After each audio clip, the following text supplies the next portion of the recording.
Hello, salam, j'espère que vous allez bien. Je voudrais qu'on parle aujourd'hui sur les choses qu'il faut éviter pour éviter d'avoir mal, si je peux dire ça comme ça. Les quelques éléments que vous devez mettre en application pour éviter d'avoir des douleurs inutiles. Nous sommes dans un monde où les gens souffrent inutilement parce que on se met dans des postures, dans des attitudes, on prend parfois des dispositions intérieures qui nous font souffrir et qui, de fois, fait en sorte que nous devenons aigris dans la société, que nous ne puissions pas communiquer, je veux dire, les bonnes attitudes à cause simplement du fait qu'on a été en mauvaise posture et cette mauvaise posture nous a obligés de souffrir intérieurement. Mais pourtant, il y a des attitudes qu'on peut bien incarner qui peuvent exactement nous éviter d'avoir ces douleurs. Il y a donc 4 attitudes que je vous propose aujourd'hui pour éviter de souffrir inutilement. Les 4 attitudes que vous pouvez incarner pour éviter de souffrir inutilement. La première de choses, éviter d'avoir une curiosité mal placée sur la vie des autres personnes. Vous devez savoir que les gens ne sont pas obligés de vous dire tout ce qu'ils font. C'est leur droit. En fait, lorsque vous pensez que les gens vous doivent des explications par rapport à ce qu'ils font, là, ça commence à vous faire souffrir. Parce que vous pensez qu'ils ont des choses qu'ils ne vous disent pas. Pourtant, les gens ont le droit d'avoir des choses qu'ils ne disent pas. Mais si vous pensez qu'ils doivent tout vous dire, alors vous allez souffrir.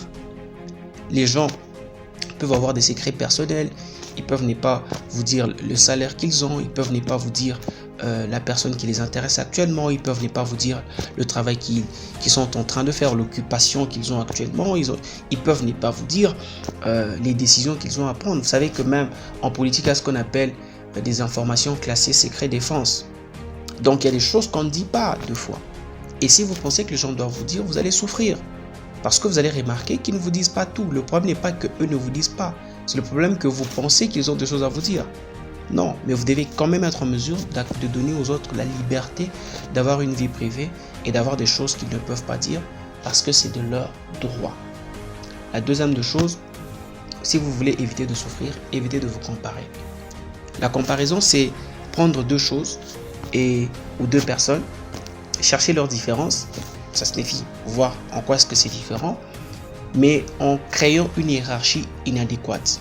Ça signifie il y a une chose qui est supérieure et une autre qui est inférieure. Lorsque vous vous comparez aux autres, généralement, ce qui se passe, c'est que dans la guerre de la comparaison, dans la bataille de la comparaison, il faut qu'il y ait un qui sera blessé. Il faut qu'il y ait un qui va vaincre et l'autre qui sera vaincu.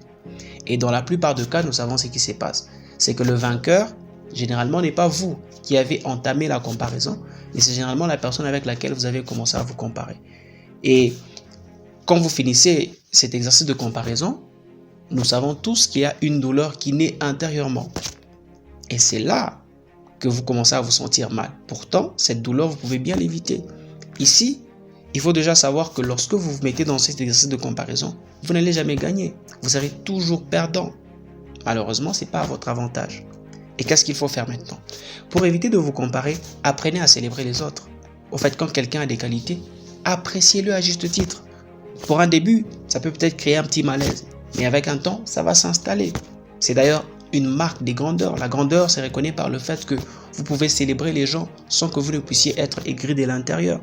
Mais aussi, savoir se célébrer soi-même à juste titre. Parce qu'il n'y a pas que les autres qui ont des qualités. Vous avez aussi des qualités. Mais vous ne devez pas reconnaître vos qualités que lorsque vous abaissez les autres. Alors là, vous êtes en train de souffrir intérieurement. La troisième des choses, si vous voulez ne pas souffrir intérieurement, évitez de donner de conseils aux gens qui ne les ont pas demandés. Je veux répéter ça. Évitez de donner des conseils aux personnes qui ne les ont pas demandés. Si quelqu'un ne vous demande pas de donner conseil, n'allez pas faire les sages pour quelqu'un qui vous prend pour un insensé. En tout cas, vous allez en souffrir. Vous savez, lorsque quelqu'un ne vous a pas demandé les conseils, il n'est pas prêt de les mettre en application. Et quand vous aurez fini de parler, vous allez attendre qu'il puisse les mettre en application. Et quand vous allez le voir ne pas les mettre en application, c'est vous qui allez souffrir. Et ça, c'est pas intéressant. Donc, évitez de donner de conseils aux gens qui ne les ont pas demandés. Un ami disait, il y a 2 types de personnes à qui on ne donne jamais de conseils. Une femme ou un homme amoureux, une personne qui a de l'argent ou le pouvoir. Et surtout, s'ils ne nous ont pas demandé des conseils et que vous partez donner ces conseils, allez, bienvenue la douleur. La 4e et la dernière des choses que vous devez savoir, c'est que vous ne devez jamais forcer l'amour ou l'amitié. Si vous forcez l'amour ou l'amitié, vous n'aurez pas besoin du dictionnaire pour définir le mot douleur. Parce que exactement, si vous forcez l'amour ou l'amitié et que cela ne marche pas comme vous avez prévu, je vous assure que vous allez avoir mal. Et au-delà de ça, vous allez aussi vous attirer du mépris. Or, quand vous vous sentez méprisé, la douleur aussi s'invite.